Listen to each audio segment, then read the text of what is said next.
Guys यहाँ पे show चालू हो चुका है। इसके अंदर शो भी दिखाया जाता है।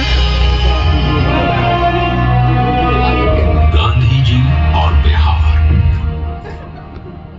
चल हम लोग गोल घूम रहे हैं कि ये घूम रहे हैं। हमारा चेयर देखिए गाइस गोल गोल घूम रहा है।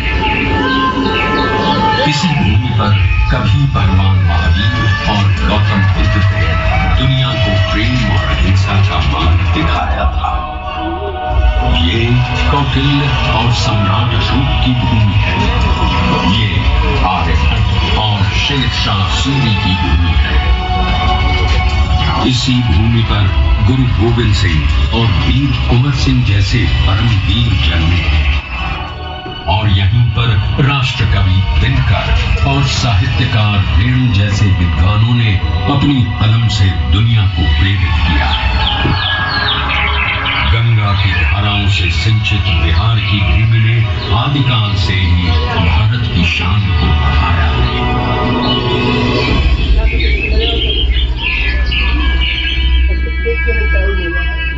और जिस बिहार ने सदियों तक नालंदा और विक्रमशिला जैसे विश्वविद्यालयों में ज्ञान और मेधा से पूरे विश्व को राह दिखाई थी, वो 20वीं सदी के आगमन तक खुद अंग्रेजों के अन्याय और दमन की जंजीरों में जकड़ा हुआ था।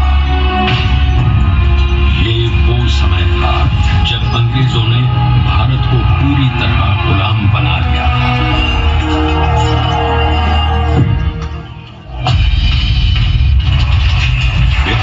चंपारण में भी अंग्रेजों का अत्याचार अपने चरम पर था।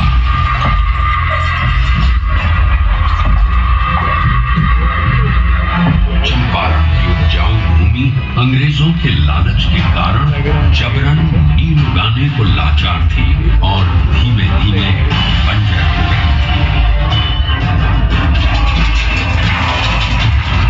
पूरी सरकार द्वारा लगाए गए लाभ और अनेक प्रकार के करों के बोझ तले किसान बदहाल थे।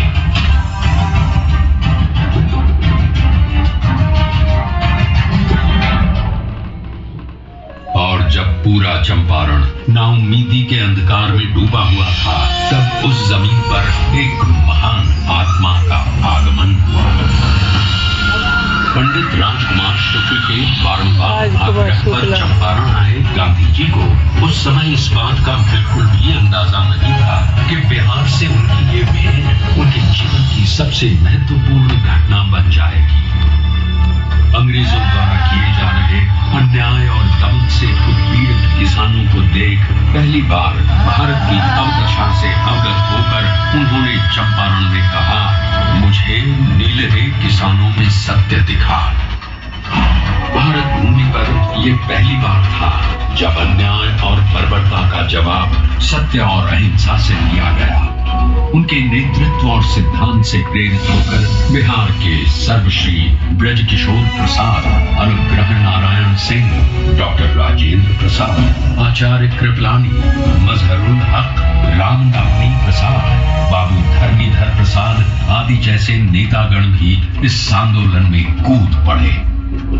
सत्य और अहिंसा पर आधारित चंपारण सत्याग्रह आंदोलन एक नूतन प्रयोग बनकर उठा, जिसने भारतवासियों को अन्याय से लड़ने का एक प्रभावशाली शस्त्र दिया। चंपारण सत्याग्रह के 30 वर्षों बाद लाखों सेनानियों के बलिदान और गांधी जी के नेतृत्व में हुए कई अहिंसक आंदोलनों के कारण भारत स्वतंत्र हुआ।